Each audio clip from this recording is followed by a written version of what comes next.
So, Yuvraj sir, I would request you for your opening remarks. Okay, thank you so much for the honor.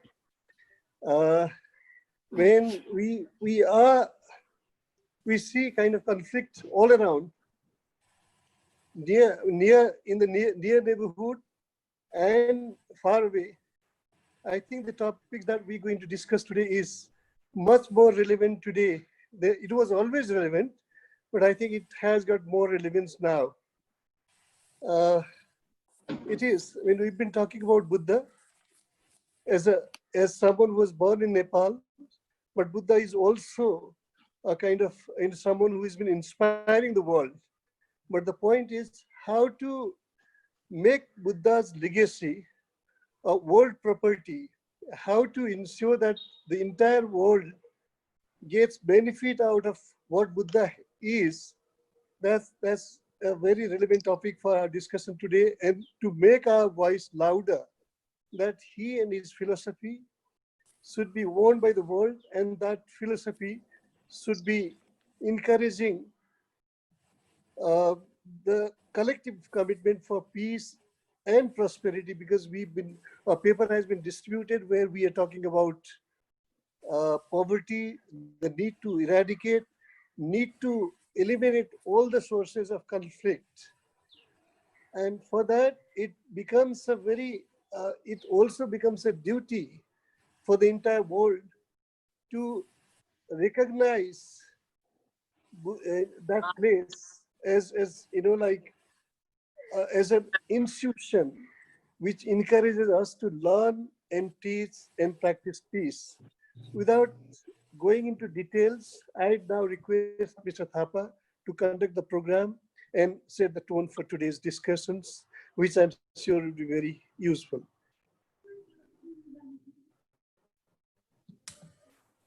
Thank you, Yuvraj sir, for your opening remarks. As per the schedule of the program, I now request Professor Hriday Ratna Bajracharya, Vice Chancellor of Lumbini Buddhist University, to deliver his presentation. Professor Bajracharya, please. Namaste. Namo Buddhaya, Namo Dharmaya, Namo Sanghaya, Namo Ratnatraya. Peace prevail all over the world, and let the world be happy place, peaceful place, harmonious place for all sentient beings, not only for human beings, but also for all sentient beings. This is the message of the Buddha. Thank you very much for giving me this forum to speak about Lumbini, Buddha, and maybe I will also join a little bit about Lumbini Buddhist University, which I'm leading right now, with the support of many scholars and many academicians as well as leaders, many of whom are present here in this forum. So my namaskar to Vinod sir, my namaskar to Alok sir, Sudarshan sir, Yuvraj sir, and everybody. Well, the question is inspiring and also challenging. Why Lumbini qualifies for Global Peace Center? This is a very beautiful question to start from Lumbini. And I thought the answer is simple yes. It's very simple, straightforward. Because legendarily, Lumbini is the land of Buddhas. I'm saying Buddhas, not only Buddha. And Bodhisattvas, many people who have become enlightened and who dedicated for peace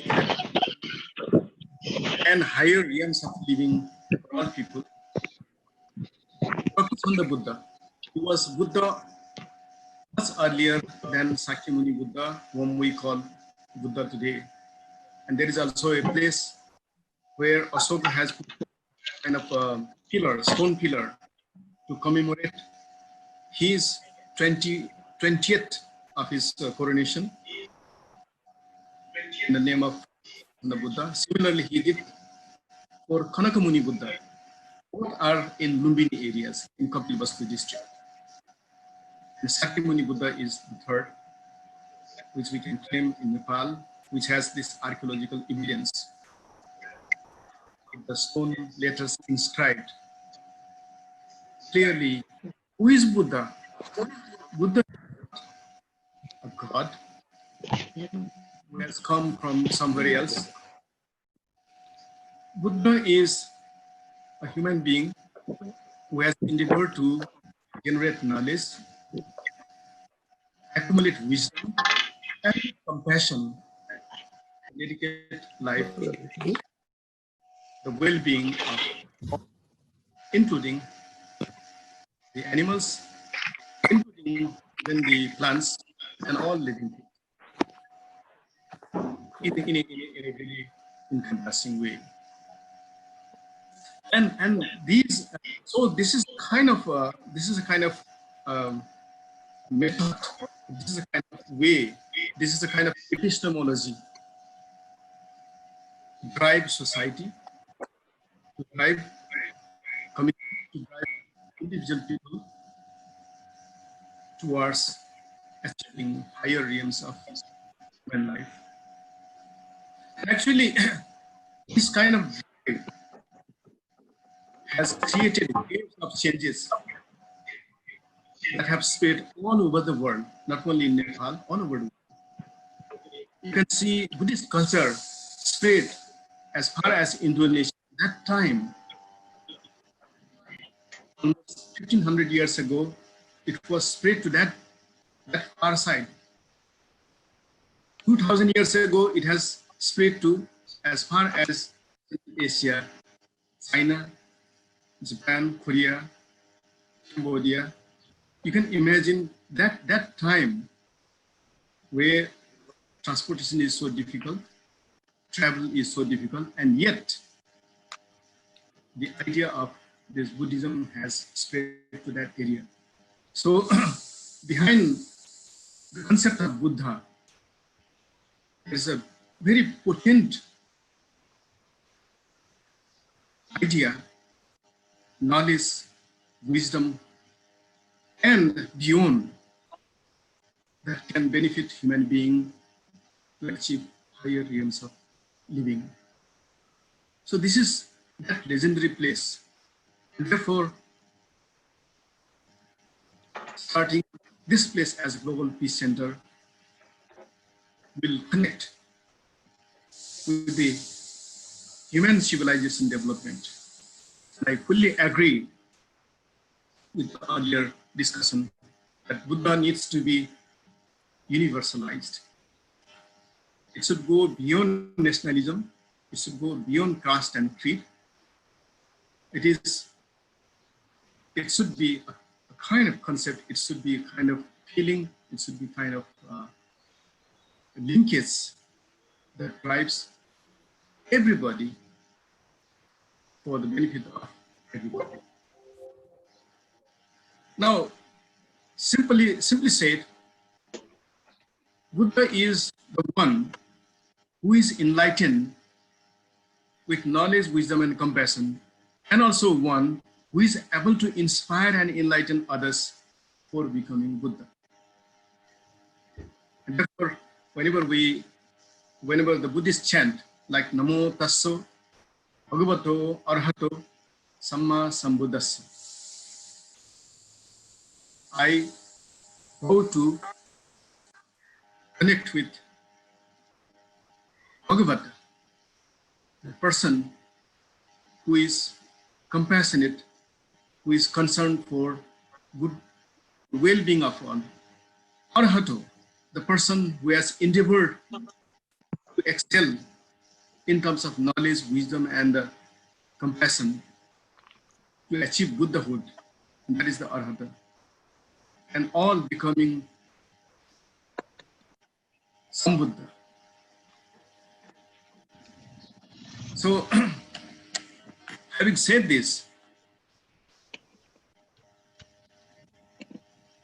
I would like to come to the another point, and this point relates to what Buddha taught us.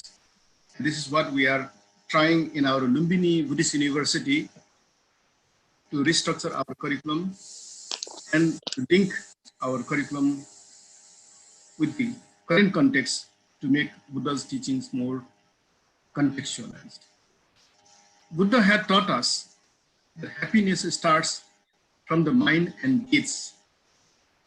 Happiness follows like shadow of an object on the light for the person whose mind is positive and cheerful, whose intents and deeds are pure, and for happiness for all.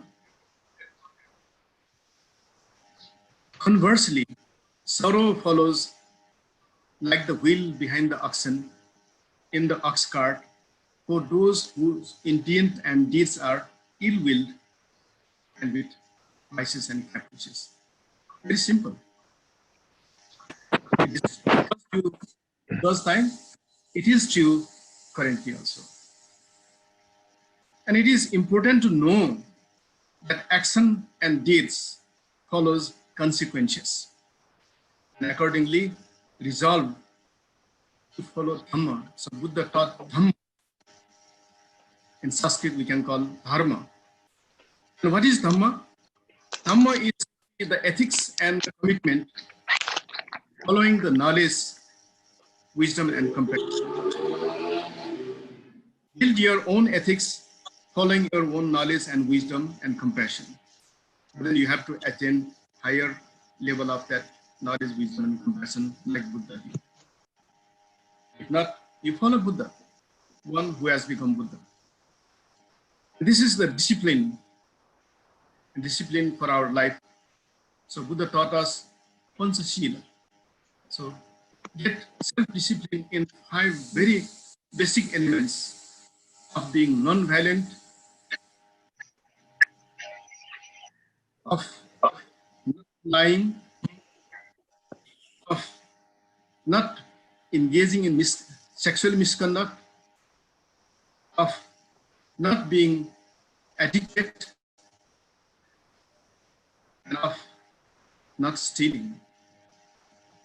So these are very basic aspects which affect human being individually, and that effect cumulatively creates the social realm, social milieu.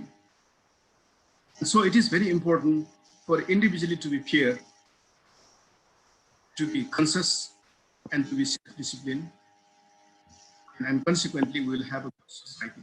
That is Buddha thought. And also Buddha taught us about 8 Ashtanga Marga, 8 pathways for well-balanced life. And that all relates to our vision, our perception, to be always mindful, to be always endeavoring to live with the truth as it is, tathata.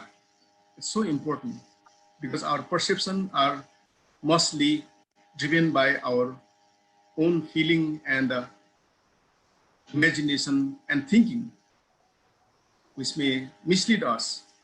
And that is what is happening in the world.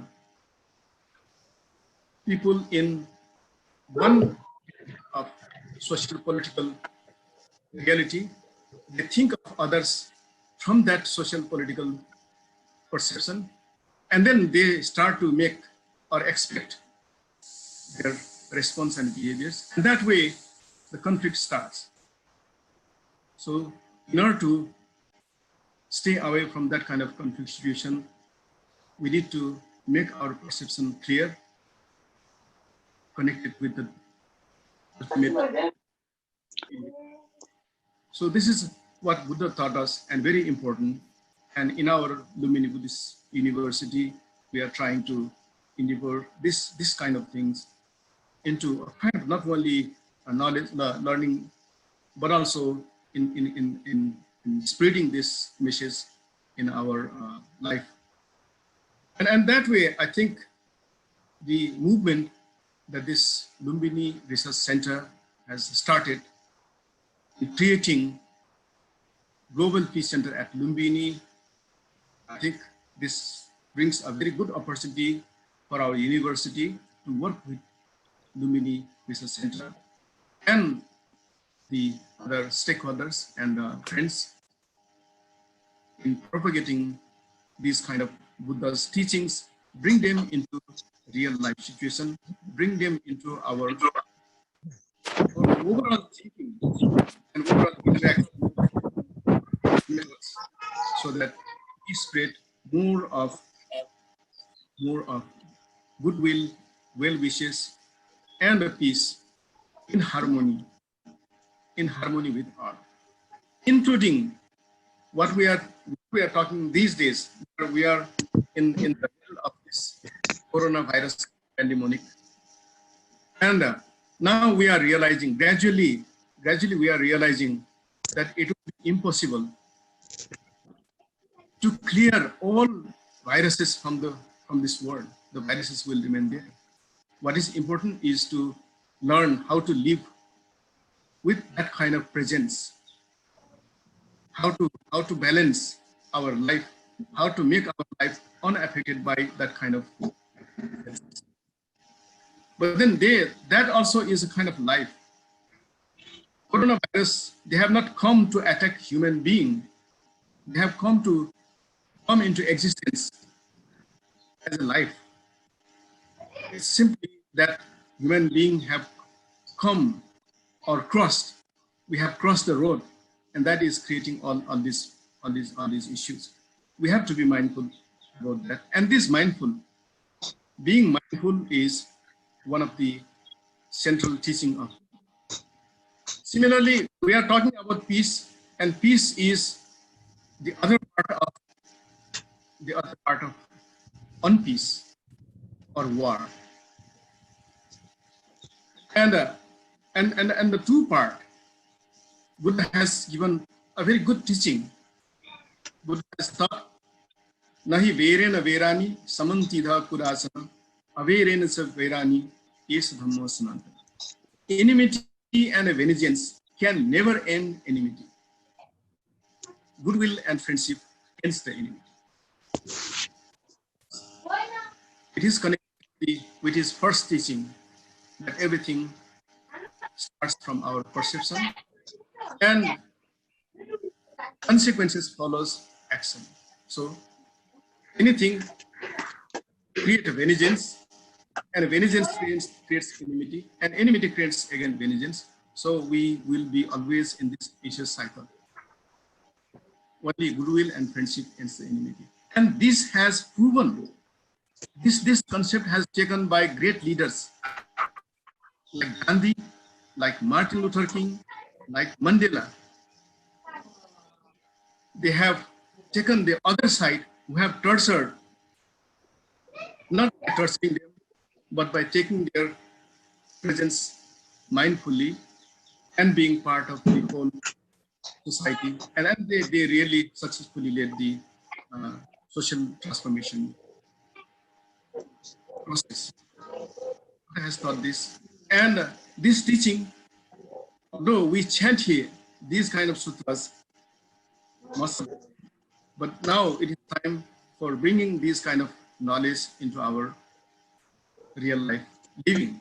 And this movement of making Lumbini as global center is very opportune and very contextual. Now, look at the history of wars and vengeance. Even in Lumbini, even Buddha was not spared from the war. Buddha, his own kings and clans, they were massacred historically. We know about that.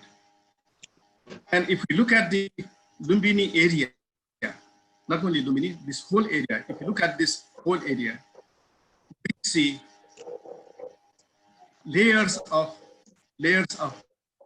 civilization, all tied up with war. But then each time war took place, and after war, again there was a kind of movement for peace and goodwill. So that way it spread, in a cycle way. But then this is a past thing. I think we have to be mindful that we are now in 21st century.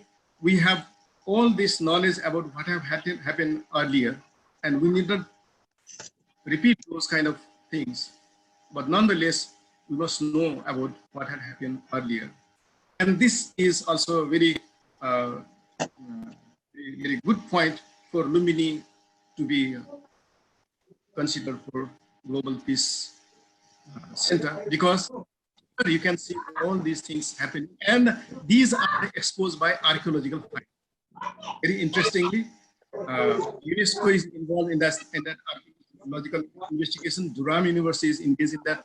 Now, Lumbini Buddhist University, we have started our archaeology program, archaeology courses, and we have joined this Durham University and UNESCO in studying more about these archaeological findings and bringing them out.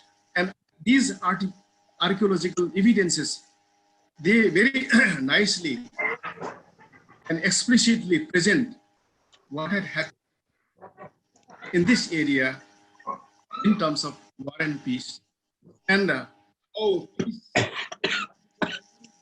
somehow, although did not sustain for a long time, but prevailed. But now, if you look at the recent period of development in Nepal, we have this peace situation prevailing more, and the peace situation becoming more stable in Nepal. So there are some grievances or some liking and disliking and some kind of conflict, but nonetheless, the overall situation is more stable. You can see different kinds of people, different cultural people with different cultural background, value system, religion. They are all living together, and this is again another point for Lumbini to be called as a global peace center, because here you can see at least 4 different social groups. Otherwise, they may be varying in many countries. You can see that, but here they are living, they are coexisting very peacefully and in harmony. So that way, I think the theme today that this Lumbini brought, very, very nice one, and dedicated for the peace of the world, and starting from Lumbini as a global peace center. Thank you for bringing this theme into our discussion. And thank you for giving me this opportunity to express some of my thinking with our August gathering. Thank you very much. Bhavatu Sabba Mangalam. Thank you, sir, for your pertinent comments. And as you mentioned, the principle of Panchashil, which is preached by Lord Buddha, will be helpful in achieving global peace. And now I would like to request Professor Sudarshan Raj Tiwari, former Dean of Institute of Engineering, to deliver his presentation. Tiwari, sir. Well, namaste and good afternoon. Are you able to hear me properly? Well, my thanks to the organizers for giving this space to express myself on this very important issue of Global Peace Center. And I'm very happy to kind of talk about why Lumbini makes a strong case for from the standpoint of physical spaces and facilities.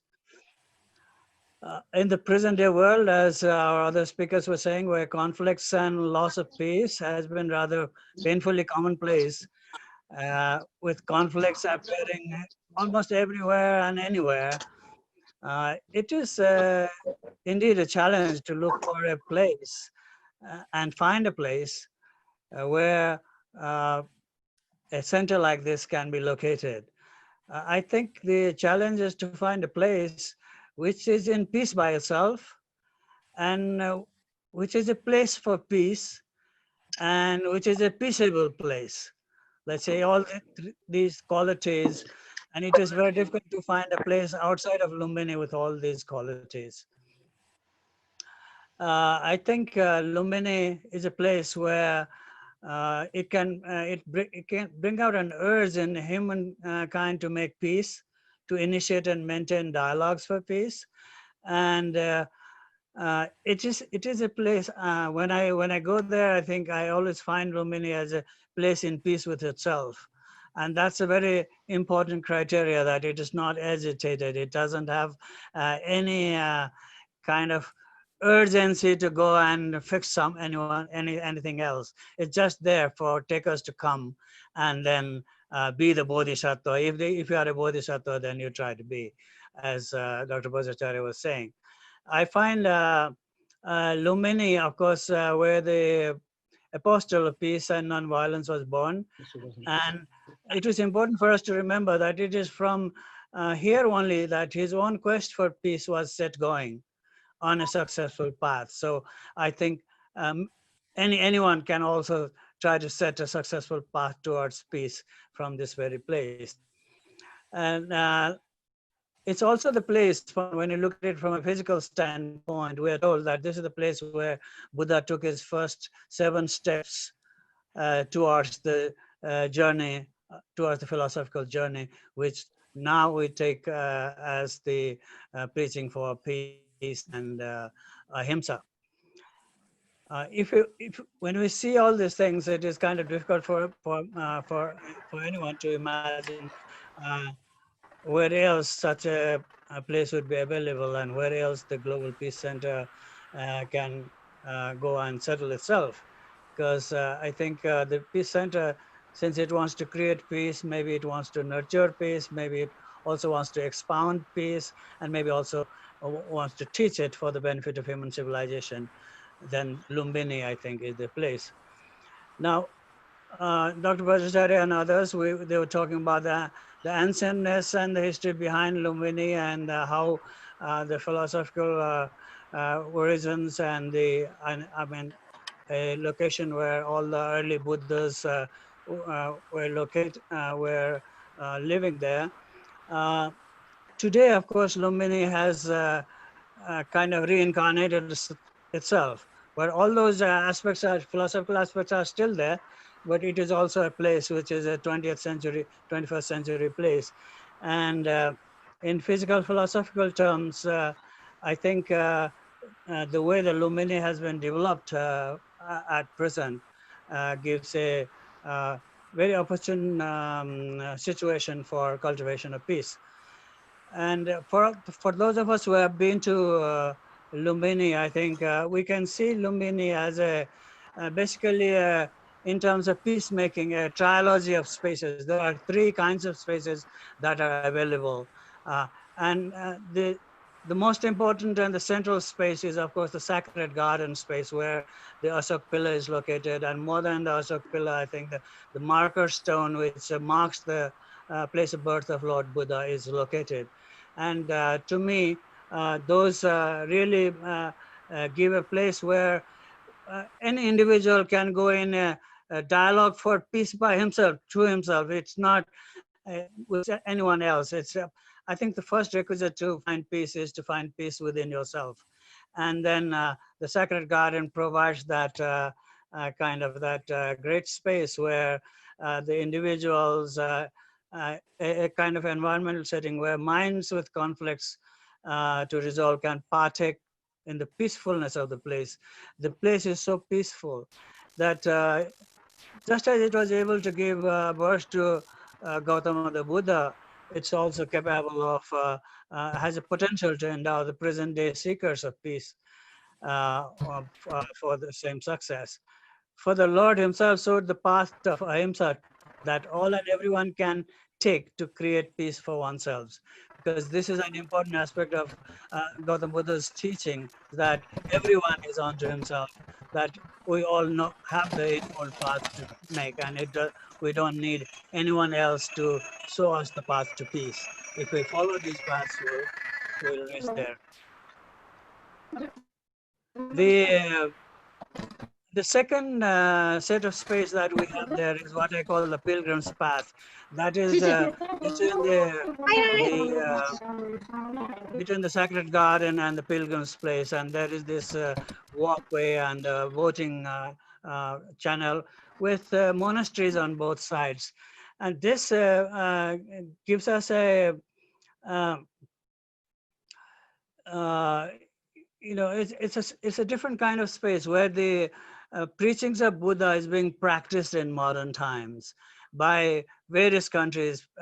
And they are actually to me, I would like to think that all the monasteries are actually hold the apostles of peace and ahimsa of today. And they are all, they come from all over the world to kind of be in the presence of the Lord and also help others reach towards that kind of goal. So this middle space, the monastic enclave, and the pilgrim's pathway, I think is a place where you have a mediator available. The monastery is acting as a mediator. The pathway itself very clearly physically put there in front of you so that you can't escape. It's not a path that you can miss. And you also are told that what is the kind of environment that pathway exudes is not just the wilderness or not just the neutrality of the forests, but inside those forests, you have these monasteries and where they have the practitioners of that religion. And maybe at the way in many of these monasteries, we have the discourses and discussions going on, which can play a very let's say productive role in creating peace. And so it's like a place where two of them, two of the priest seekers can go and sit quietly and kind of have a third mediator who is kind of guiding the way. And lastly, we have the third space, which is the pilgrim's place, where we have the museum, we have the libraries, we have the conference facilities, we have the accommodation, and we have all these facilities. This twist to the modern man is the setting for dialogue making. So it is not just a religious space. Here is a concrete space, a concrete space where you have the advantage of all the earlier two spaces of having gone through the sacred garden and the pilgrim's path. You have arrived in this place, and there I think the peacemakers or peacekeepers or people who come to study peace have a great set of resources available. And of course, Lumbini Development Trust could do well to add a few, let's say, modern international level conferencing facilities and spaces for dialogue making, if we add that. And even without that, the spaces are there. So it's not that we, for peacemaking or peace studying, we need all the glitterati of space. We can just have the minimal space is also the kind of attitude that Lumbini tries to teach to people, that you don't go for possessions. You don't, I mean, you make do with what you have. And in that sense, I thought the third space in Lumbini also makes it highly qualified for global peace center, to setting up the Global Peace Center. So I tend to think that the Global Peace Center is kind of not a building entity, but more of a comprehensive philosophical entity. It might have a building location, but a center that is kind of distributes itself among these three grand spaces, which can have, which can kind of give three different ways of approaching peace. And that's all I wanted to say to this meeting at present. Thank you very much. Thank you. Can I hand you back? Yeah. Yes, sir. Thank you, sir, for your great insights on and your views on the birthplace of Lord Buddha and all the surroundings that many of us are also may not be aware of each and everything. And also your view that creating peace for oneself, that is, I think that is very important to take. I would like to now request the third speaker for today, Lieutenant General Retired Balanand Sarma, sir, to present his views. Sir, please. Thank you very much. I hope I'm audible. Uh, Yes, sir. I would like to thank Lumbini Center for Peace, Lumbini Research Center, and also Lumbini Buddhist University for organizing this and giving me a chance to share my personal experience and some knowledge on peace. Also, I'd like to give due respect to the chair, moderator, panelists, distinguished participants who have come here to participate and get some knowledge of what is transpiring in Lumbini.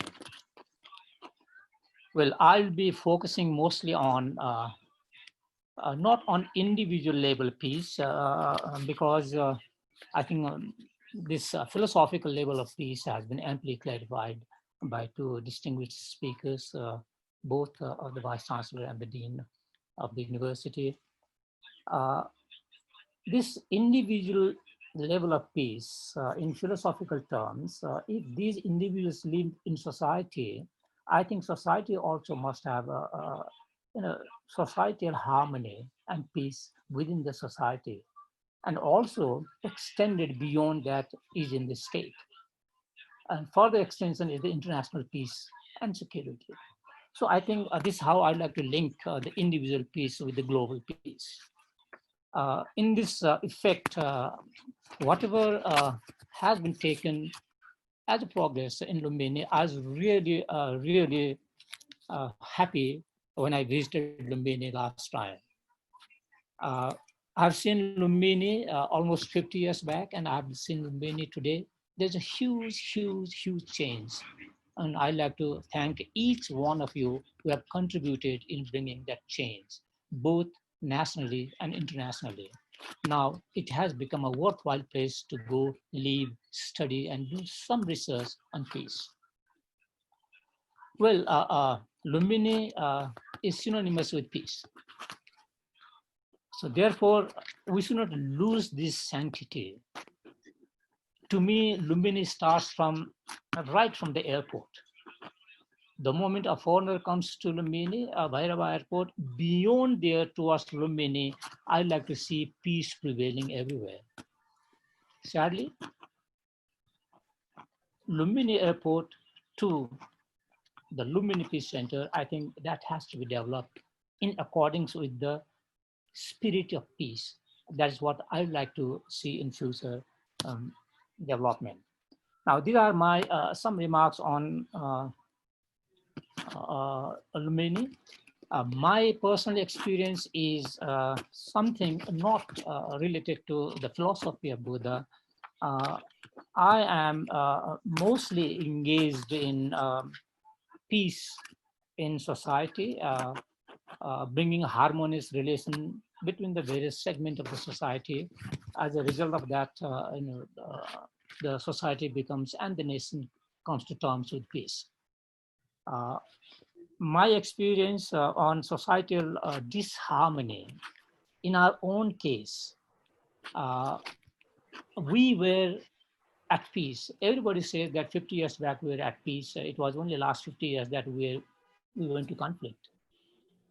But the population in the country was structured in such a way that some people were benefiting from the status quo and some were deprived from this status quo for many years.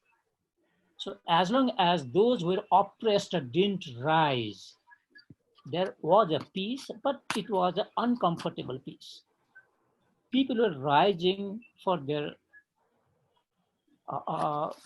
space in the society. As a result of that, we saw some disharmonious relationship, which was raised into the political level, spearheaded by the Maoist party, and we saw armed conflict. So I came into the scene when the armed conflict was there, and we had to bring the society again back to peace.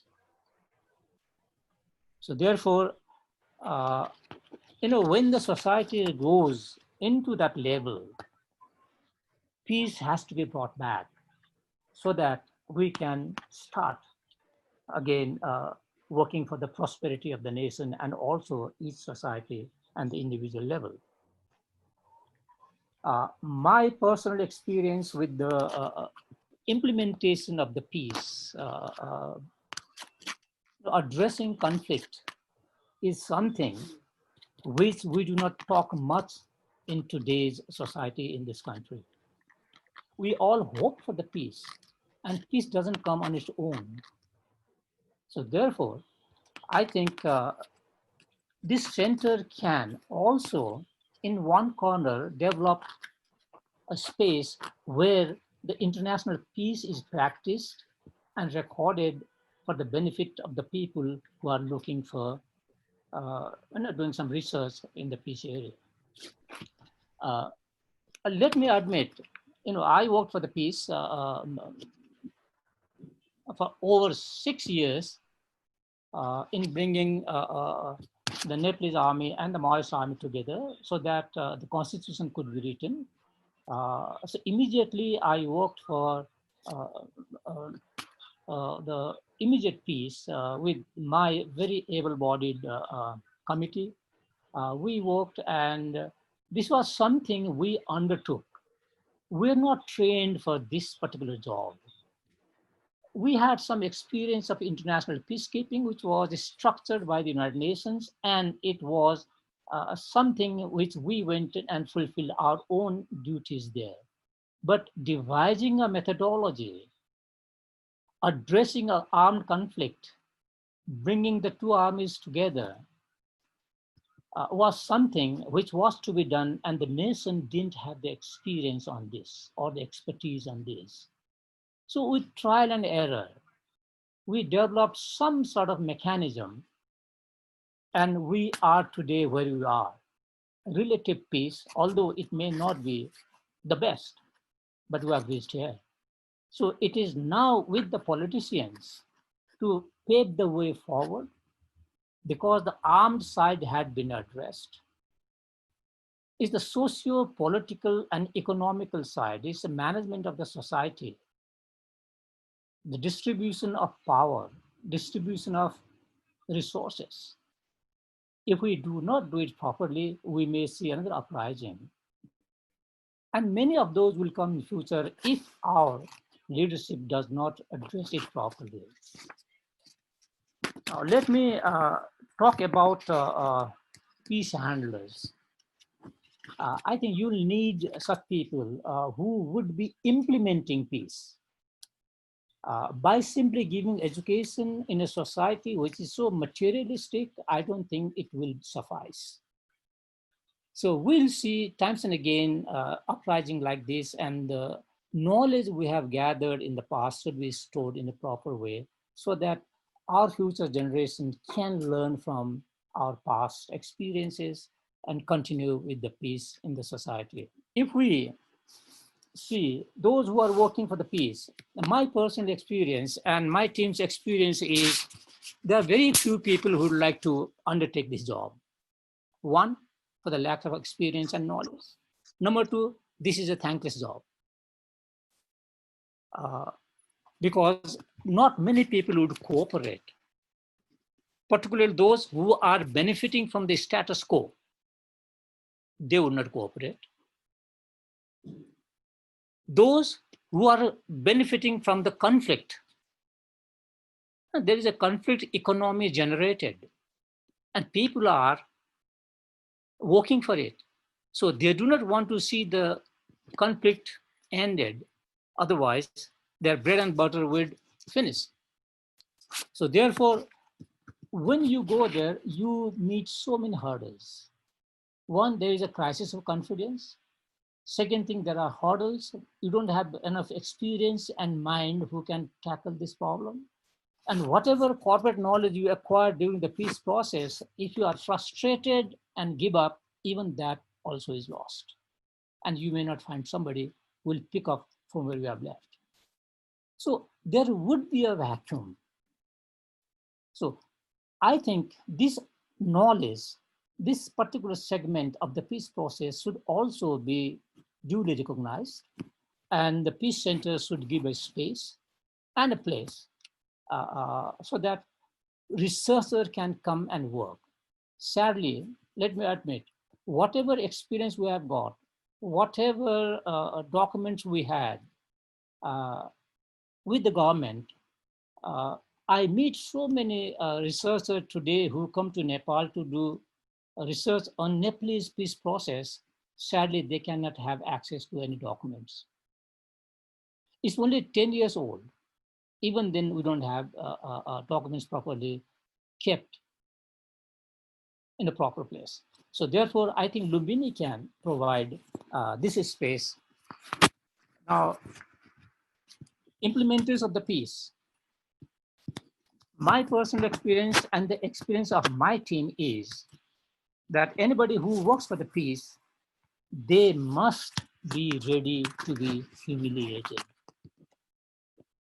Peace you cannot win immediately. You'll be subjected to people who do not want to listen to you.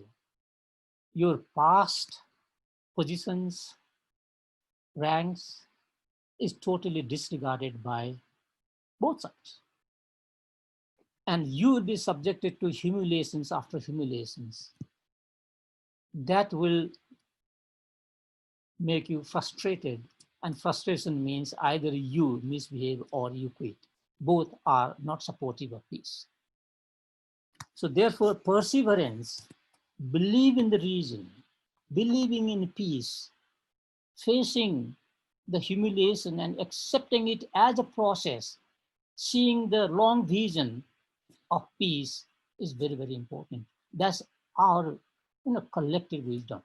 So we wanted to have it deposited somewhere. I think this is the proper place where you can deposit it so that the people who can do research in future can benefit from this experience. I think this is what I wanted to say. And I'm sure there are many people who would like to ask questions. Should there be any questions on my side, I'll be more than happy to answer those. With this, I think within the given time, I'd like to end here and thank again for the moderator for giving me this space. Thank you. Thank you, sir. Thank you for sharing your experiences regarding the resolution of Nepal's very own armed conflict and your view that peace does not come on its own and we have to work for it. And it really means that there's a very important thing that we can learn. And with this, I will now request Dr. Binod Bista, General Secretary General of Lumbini Research Center, to give his presentation. Sir, please. Thank you. Thank you all, ladies and gentlemen, excellencies, professors, and all luminaries who are attending this webinar.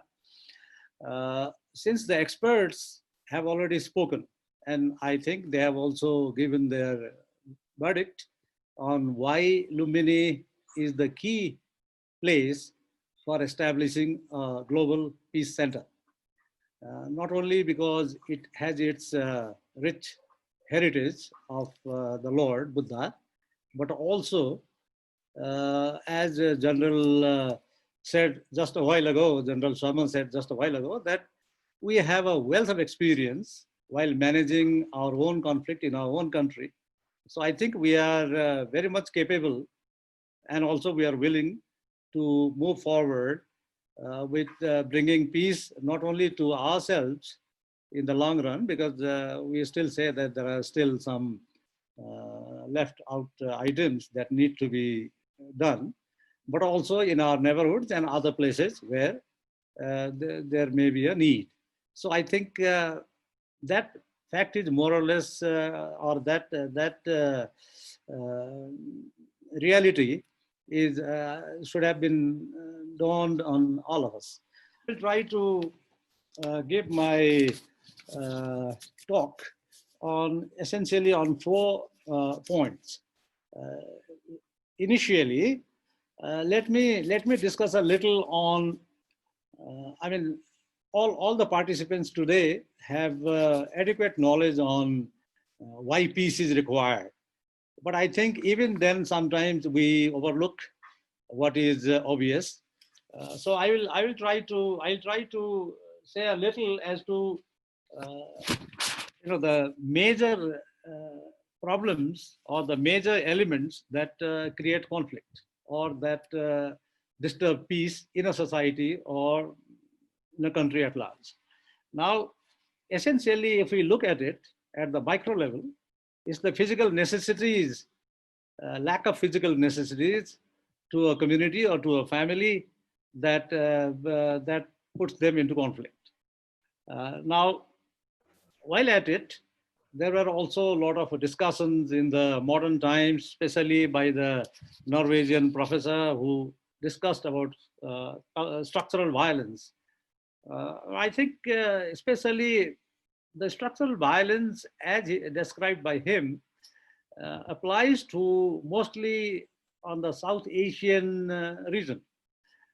Because it's not only a matter of race versus race, as we see it these days, the white versus the black. But I think the problem is in Nepal and countries like ours, is also within the same race, within the same community.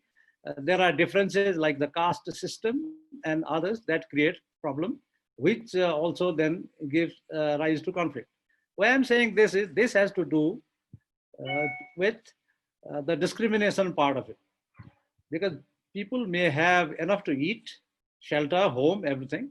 But again, then when they feel or they find that they don't have respect, or they have been discriminated by the society at large, then obviously there is a tendency for them to revolt. And initially it may be a dissent, then it takes the shape of conflict, and sometimes even it leads to war. Now, and eminent professor like Professor Amartya Sen talked about lack of opportunity to participate in the socio-economic activities in a society. That also gives rise to conflict. I think the reason why he was saying that was even though you may have the physical amenities as required by a family or by an individual to sustain a dignified life, and even then you may have let's say an atmosphere of equality and less discrimination. But again, then if you don't have opportunity to excel yourself, to get to your potential, then again that gives rise to conflict and you are in trouble. Now, having said that, now Lumbini Research Center, we are of the view that essentially the main factor for conflict is poverty. We may discuss many other things like human rights, like security, like other things, but I think especially in the developing countries, we live it, we have experienced it, and poverty is the main cause of conflict that I think we face today. And in our definition, in Lumbini Research Center's definition, we say that inability of a family or a society to lead a dignified existence within its means. Now, this is a very broad definition of poverty. But again, who is responsible to not to, let's say, create an atmosphere whereby the people in the community or in a nation can move forward and eliminate poverty or reduce poverty to the extent possible. Now, the major issues need central level planning, and obviously the minor issues will be handled at the local levels, minor conflicts and all. But whenever we talk about conflicts at the local level, we've been hearing a lot about ground reality. Now that ground reality is most of the time, at least in my mind and in my experience, is not really taken care of. We always say, and it sounds good also, that the project or a model is based on ground reality, but that ground reality is a reality without a ground, if I am allowed to say that. I may be going too far, but I think the models or the prescriptions provided which comes to us through the international organizations and agencies, there is hardly any instance where it has worked very well. So it also leads us to rethink it and review as to whether there may be some things missing in the peace models designed today. Now, approach to peace. At least in our research center, we see that the United Nations and other international agencies who are responsible for establishing and maintaining or sustaining peace are taking it in a piece-wise or piecemeal basis, and I would call it a firefighting mechanism rather than a comprehensive approach to peace. I think we need to look into it deeply. International community support to societies and nations like ours. We have risen up, and with courage we have stood up and fight for peace amidst our own intractable conflicts, and we were successful in getting it done, as General Sharma said it a while ago. And how much support did we receive from the international community in strengthening our institutions that are necessary to maintain peace? Or are we saying that what Nepal did was their affair and it has no relevance to the rest of the society or rest of the world? I think it would be very wrong to take it that way. So the United Nations must also be keenly involved in sustaining the institutions that are primarily responsible to establish and create peace, other than the peacekeeping missions and the fact-finding mission and all that, which at least to my mind they deserve some credit for doing that. Perhaps they are avoiding a disastrous situation in some of the countries, but still I believe that it's not yet complete. Now, Global Center for Peace, Lumbini, we believe that Buddha offers knowledge and wisdom. Buddha's, the birthplace of Buddha offers knowledge and wisdom propagated by the enlightened one and handed down to his followers. There's no doubt about it.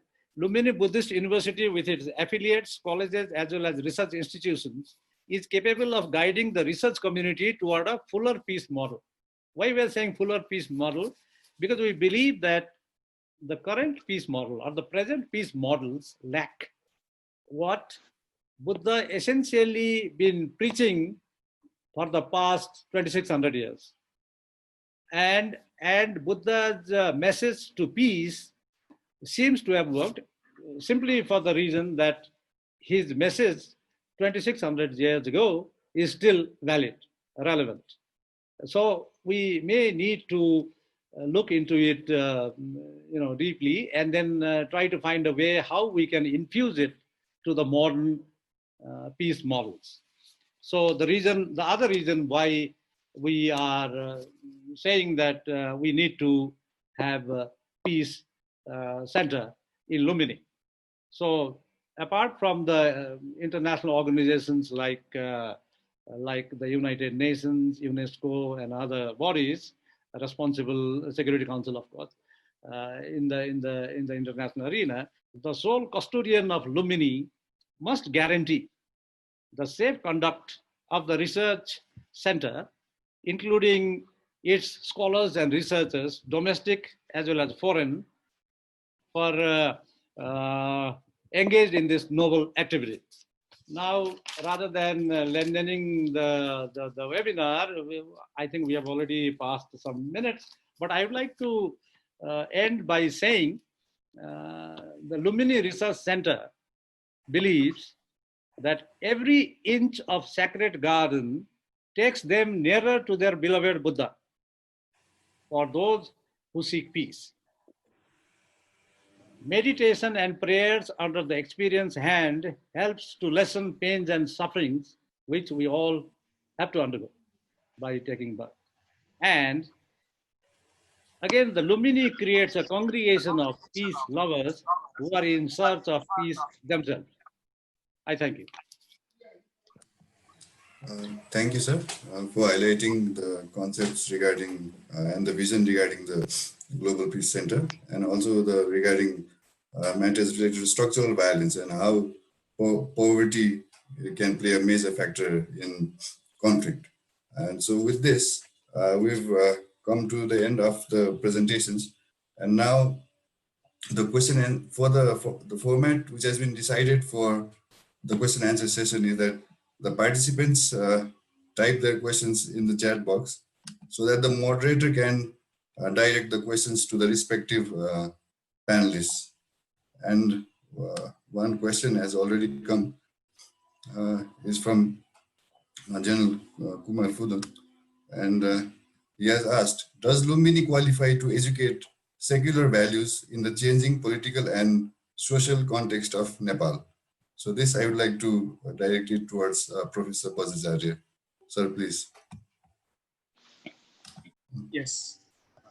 Thank you for the question, Kumar Pudongji. It's very an interesting question.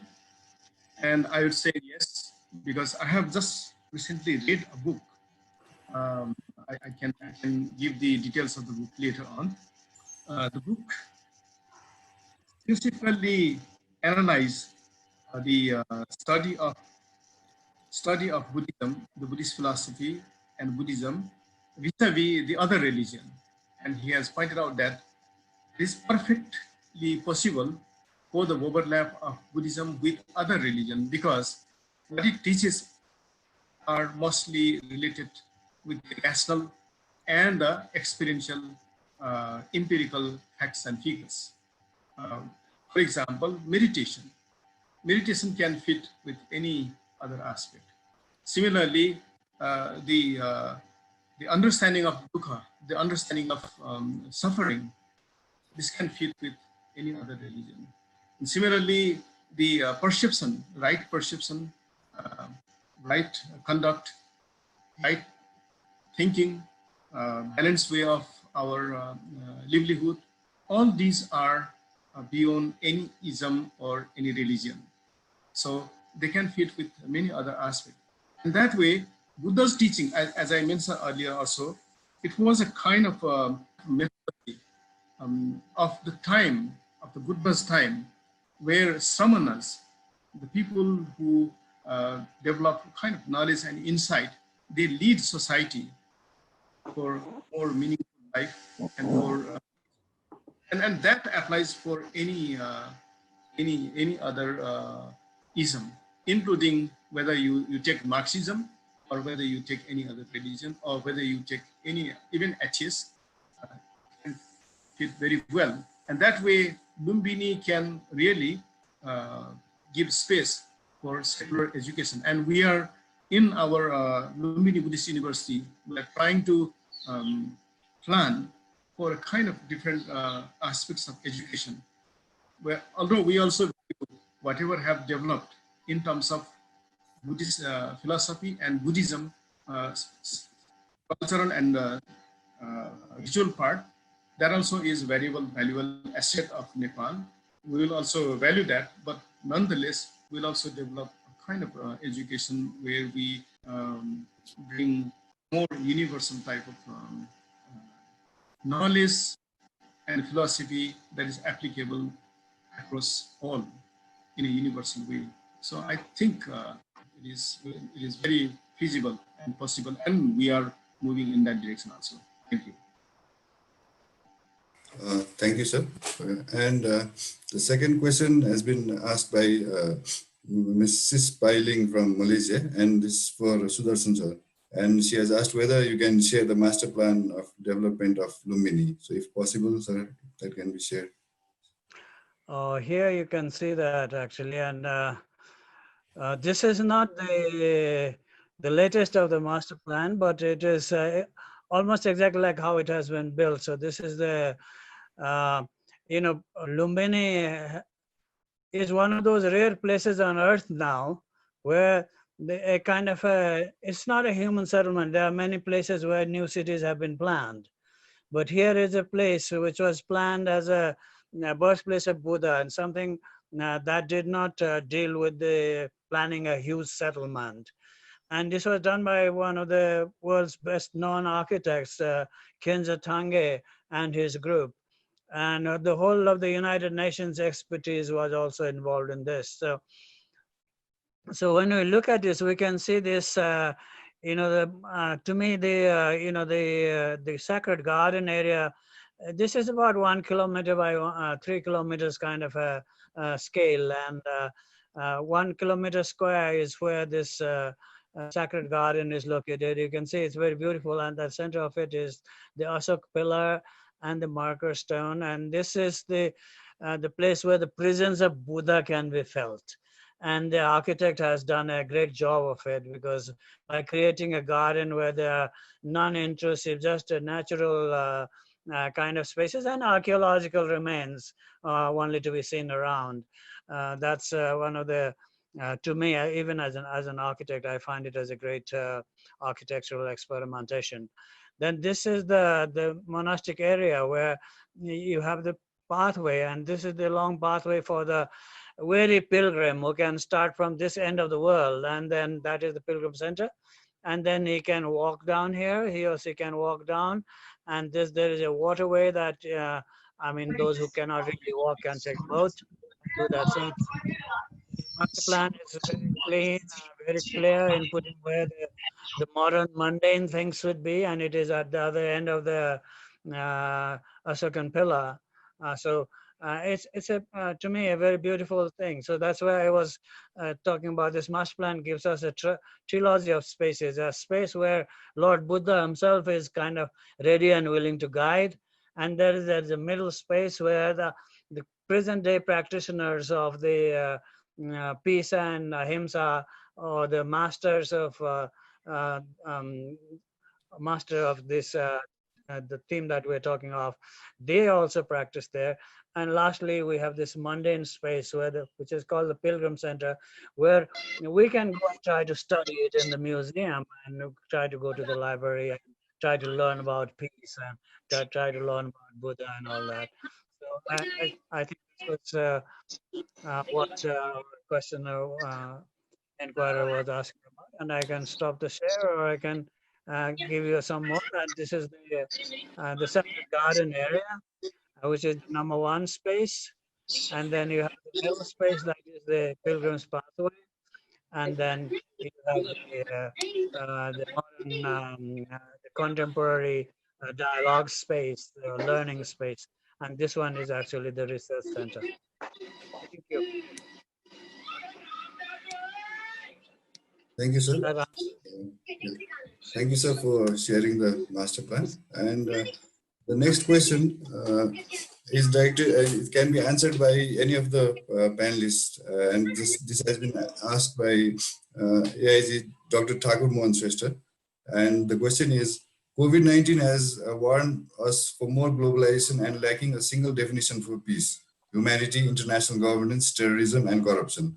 Thus, how can these issues be addressed through the IRC and proposed Global Peace Center? So maybe Binod sir could answer this question. When we discuss peace, peace is all encompassing. Sure, there is no single definition for peace, because people have different, the societies have through the generations come up with peace in a different way. Now, not everybody agrees. It's similar to the Universal Declaration of Human Rights. We always talk about human rights, but every society, every nation has a different kind of standard that they follow. Why do they do this? Because if nothing ideal can be implemented or executed by countries who neither have adequate resources, nor whose population is more or less not nicely educated, and would like to reach that level of human rights which we are discussing about. So whenever and wherever it is possible to have peace, and the peace is going to take care of terrorism, corruption, uh, and what else you said, international governance. No, it doesn't enter into the area of international governance. International governance is best left to the wise people who have power and who have money and who have reach. But we will only work for peace. Thank you. Question also is for you, sir. And this has been asked by Major General Retired Himalay Thapa. And the question is, how and by when can his team envisage to turn Lumbini into a global peace center? I mean, to put it very shortly, it is just like, when are we going to get back our Lumpia Dura? It's more or less the same thing.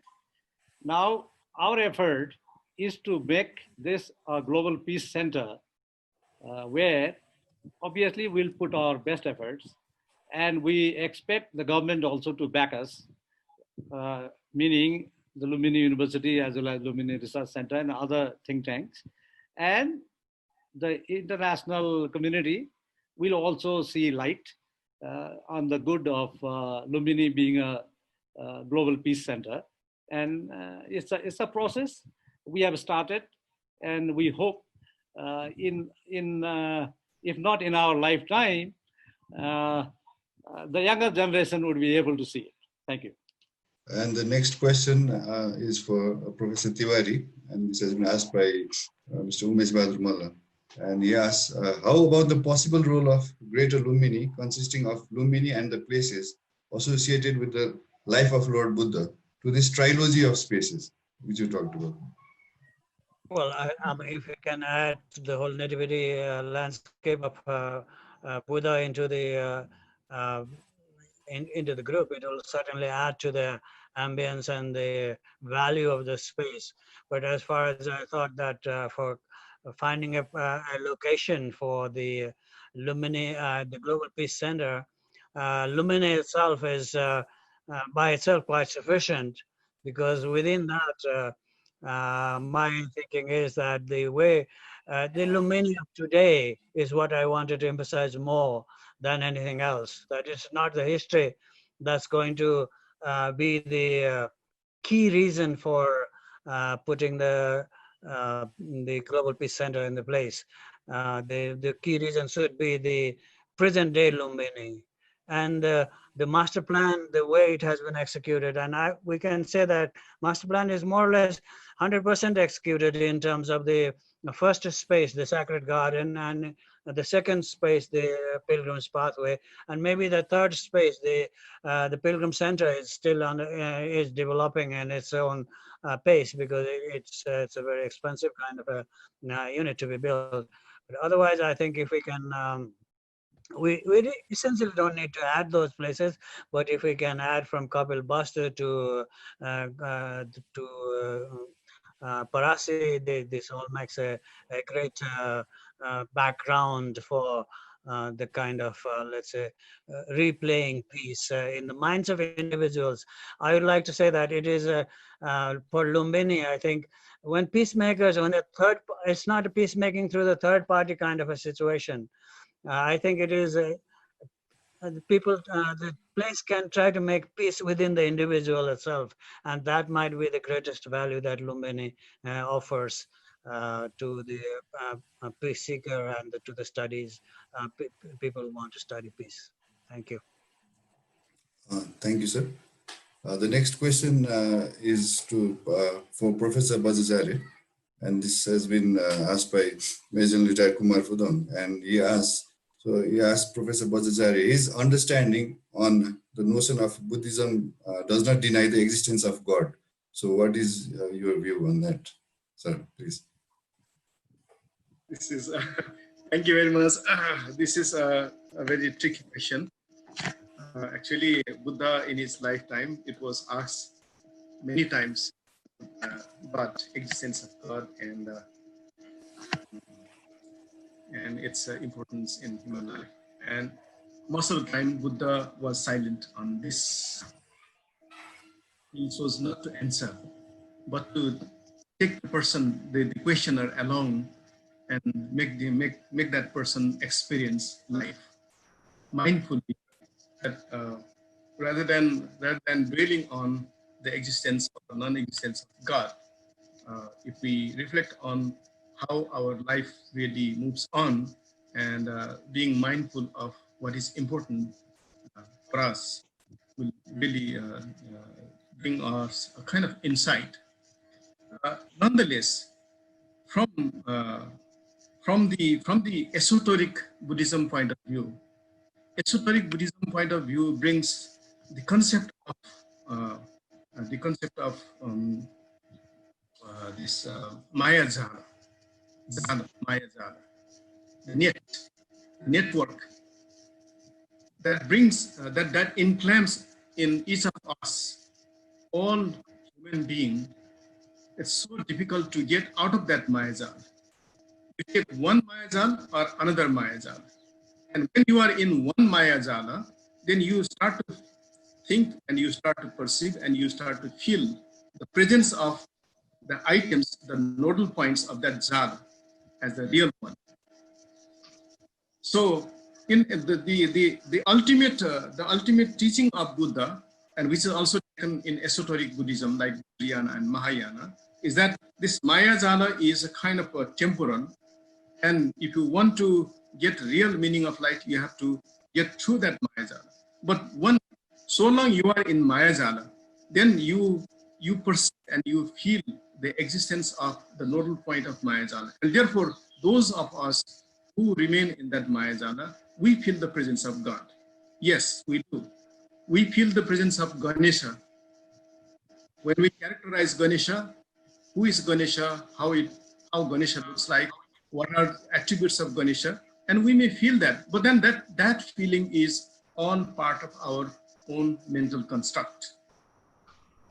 That is the part.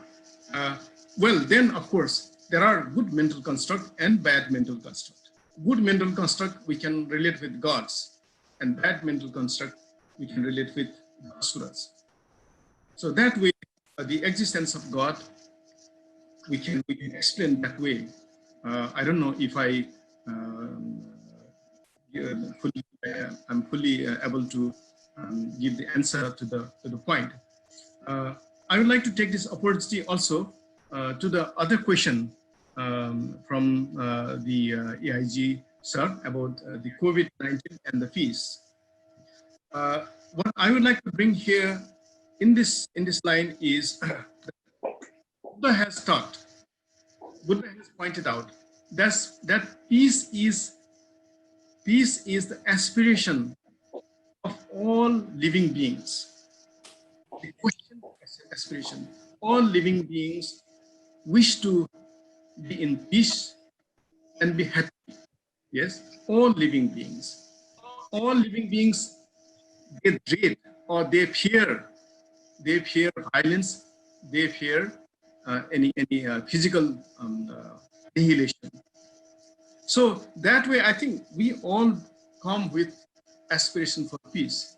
But again, when we construct this aspiration in terms of our social reality, our living reality, again, the concept of Mayajala comes. And those people living in one kind of setting, they may have one aspect of one perception of peace and the requirement of peace and attributes of peace, pieces of peace, and people living in another realm, they may have different attributes, features, that kind of thing. And when these two sets come, together, then of course there comes the conflict, and that is, I think, in 21st century, having access to all this kind of knowledge, we can really reflect on what really peace in a universal way we can bring people together. And this coronavirus pandemic is an opportunity for us in Nepal, in the land of Buddha, because it has pressed us to pause for such a long time and reflect on what it really matters living as a human being in this art, in this universe. Is it the development that the developed countries has claimed as really the destiny of human being? I think this question has come very strongly. And post-coronavirus era is going to be different. People will have more insight, more meaningful reflection regarding the situation. So having said this, I think it is opportunity for us to reflect on and be mindful of what it really matters to be a human being on in this planet, in this earth and in this universe, and then bring out new way of living, new way of thinking, new way of perceiving, and mindfulness at the center. And the essential aspect of human characteristics, characteristics of all living beings at the center. I think this is a very good opportunity for us, for Lumbini Research Center, for Lumbini Buddhist University, and all of us in Nepal, in academia particularly. And I think this is a good opportunity, and I fully agree with General Sharma that we don't have methodology for this. We don't have a clear path for this now yet, but we have to do it hit and trial method. We have to be courageous enough to take steps and come out with some ways and means to succeed. Thank you very much. Thank you, sir, for your pertinent views. As such, after this, I haven't received any questions. So if you have any questions, please, you can provide in the box as has been agreed in the format. Mr. Moderator, could it be oral? I can't type. Oh, okay, sir, please. Okay. In general, all the presentation had a lot of merits and lot of insight. But having said that, what I was thinking that how do you justify Lumbini as a peace center in global context? That didn't come out loud and clear. Let me add some point. Yes, we need research, and because we need research in two aspects. One aspect is how was this place really helpful in contributing to peace in the historical time. That is one aspect. There are few instances where there are evidences that this places has offer kind of a place for peace. For example, Lumbini was a kind of tapoban. It was a kind of ban, Sundarban, which was maintained by the Kolis and the Sakyas. Kolis and Sakyas, they were related, but they were warring. They were always in conflict as well. But then this Lumbini particular area was maintained by both Kolis and Sakyas. So that is the historical background. But then how can we revive that kind of situation again? That is a question. And but this is a question which is now Lumbini Development Trust as well as Lumbini University. We are trying to address this part and bring them into our planning. Bring them into our planning. But having said this, there is still a long way to go in achieving that. But you are right that unless and until we bring it in an explicit way, we cannot really have a good, very solid, solid backup for this claim. Thank you. Thank you, sir. I think Bala sir also would want to add something, I guess. Yes, thank you. I think to answer a question, Bharatji, Yes. I think the world needs one place where peace could be taught, where the world could see a center where you'll get every answer for peace. I think Lumbini being a birthplace of Buddha, and also because it was, for many years, we didn't even notice it that Lumbini was here. So once it was done, I think it was the world community who, in fact, encouraged us to develop it in a place as a peace research center. So I think there is a tremendous goodwill from at least the Buddhist community, UN system, and also from the country within, that one place be developed as a center of place for teaching peace. So I think Lumbini qualifies for everything to be developed as a institute of peace. So for that, if you could develop it and link it with the rest of the Buddhist pilgrimage, where Buddha had shaded some lights on various time frame, but I don't think any other Buddhist shrines are more qualified than Lumbini itself. So it's only how we can sell it, how we can take it further in the international community and develop it. I think the way it has been developed, it is a question of only management now. I think enough money has come, goodwill is there, management is what's needed. So if we could hit this button well, I think we should be able to develop it. Thank you. Thank you, sir. And for the next question, maybe is it Dr. Thakur Mohan Srestha? Yes, I think he wants to add to that. Yes, sir. Namaste. It's my privilege to put my perception here. Directly, the quiet is put from the respected Bharat sir. I would like to add more. Definitely, the moderators and other intellectual veterans, they have put their perception in the favor of the global sport that is definitely potential from Nepal, the Lumbini. But I would like to add more. After the COVID, the more globalization is indicated. With this reference, from the not only from the archaeological point of the view, not only from the religious point of the view, but from the demographic point of view, 30% of the total population of the global is in the Asia. The next point,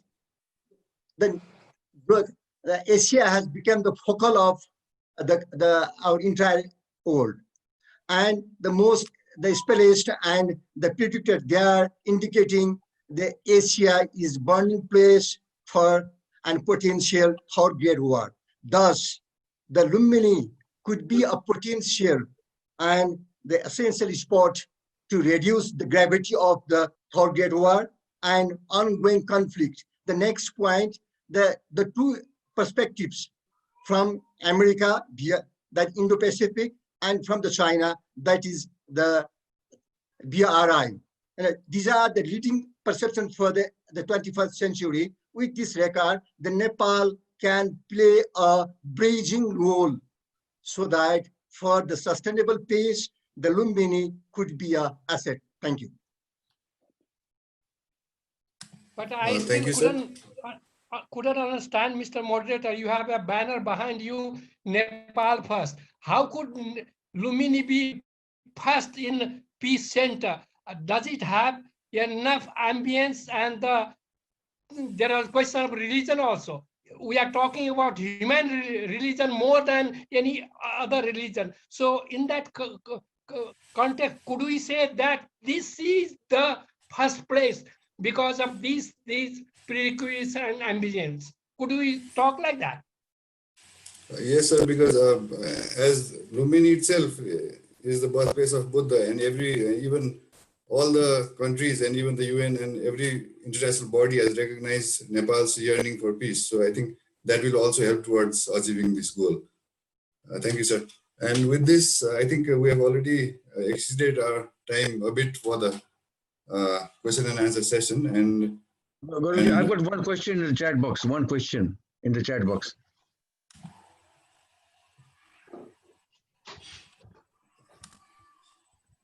I haven't received that, sir. If you have a brief question, please, may this be the last question, sir. Please, if you want to add something. Yes, I haven't received. I haven't received. Dr. Vinod Bister that Professor Quack from Harvard University proposed Lumbini as a world peace city. I don't know how this idea corresponds to this idea of the World Peace Center, Lumbini as a World Peace Center. Dr. Vinod Bister. Thank you. Thank you, Malaji. And also, I actually wanted to respond to Professor Bharat Sarma, as to why Lumbini alone qualifies to be a place for Peace Center. I think even the invitation banner, I think we have already put three important points that Professor Bhadracharya already explained earlier, that the historical facts that Buddha not only preached peace, but also he practiced peace, especially during the Kolyas and Sakyas war, many a times before the very disastrous massacre later on. So if you look at anything today in this modern world, there are many people who can say many things, but there are very few people who say it and do it. That's the most important reason why Lumbini qualifies to be the place. Secondly, General Balananda Sarma also talked about how we managed our crisis ourselves, the insurgency and peace after that. Although we do admit that there are still some of the things remaining to be done to complete the peace process, but still we did it. So that means we have people who are committed and who want to do it. That could be the second part you might be looking for. And the third one is, now when we discuss about a center for peace, we better go to place where there is, even I don't have to go that far. Actually, when President Trump and the North Korean president were trying to have a dialogue, they chose Singapore. And who looked after them? The Gurkhas, the ex-Gurkhas. So that also shows that we have capacity, we have potential, and all that. Now, coming to Mr. Malla's question of whether it was triggered or whether it was kind of assisted in that sense, I believe that in Nepal, a poor country, although many don't like it being said as a poor country, we always buy for peace. We don't have enough to eat, so that physical amenities, the materialistic value, we give very little. And also mentally, we are so sound that we have been, the international community takes us as smiling faces amidst earthquakes, landslides, and whatnot. Still, we try to remain peaceful and calm.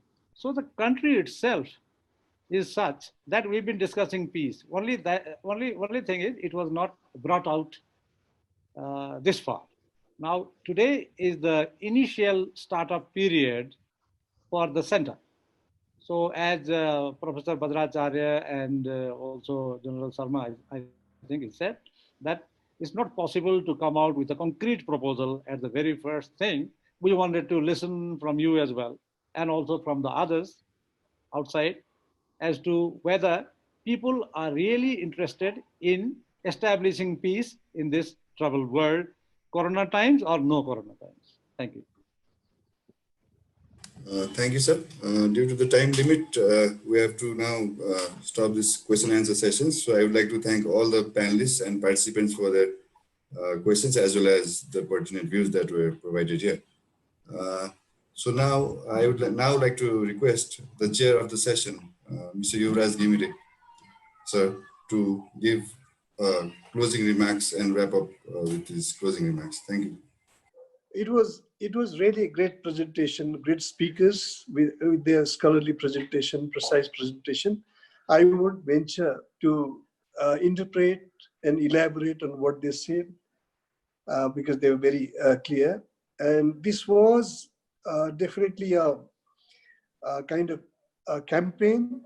Also, I mean, it's a challenge that the institutions and individuals involved here took upon themselves to propagate uh, uh, that Lumbini is the best place to have this kind of center, because this initiative also involved kind of taking a philosophy, and it will involve an effort that will mean taking a philosophy to every individual and the society and the countries they live.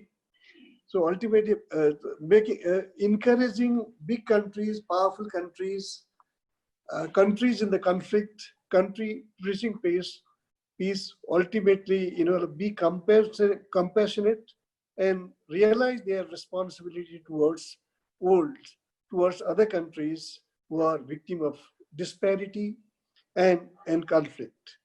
There was also a question asked, like a kind of why this place deserves to have the peace center, for a simple reason that any preacher of peace, any campaigner of peace, anyone who has got involved in the conflict mitigation, if they study one person, one philosophy, that is Buddha and that is Buddhism. Of course, I'm not saying that other religion do not preach equality and compassion.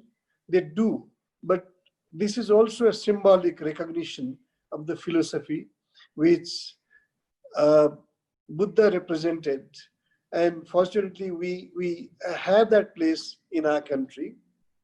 In that, and I, as a chair, would just like to make a request, which I probably should have said at the outset, that when this center is being set up, when this campaign becomes a larger campaign, become a mission for the world to follow, maybe we should also think about setting up a international peace award, which again like would be able to connect to the peace campaigner all over the world, whatever maybe international peace award, or because uh, even those who are not Buddhists, those who are practicing peace campaign, they do have a dream to visit Lumbini. I think this center, if it considers setting up a internationally acclaimed or international award, which would be an honor for the deserving people, maybe like that will be one step forward in this also. Now that the time is almost over, I declare the end of the session. And before that, I do thank everyone who participated and for giving me the opportunity to chair this. Thank you. Thank you, sir. Thank you for providing your closing remarks. And with this, we come to the end of this webinar. And it was wonderful and having you all in this webinar. And hopefully in the future also, we can conduct more webinars and on pertinent themes. So thank you once again for all the presentators and participants for their time and efforts in making this webinar a success. So thank you all. Thank you very much.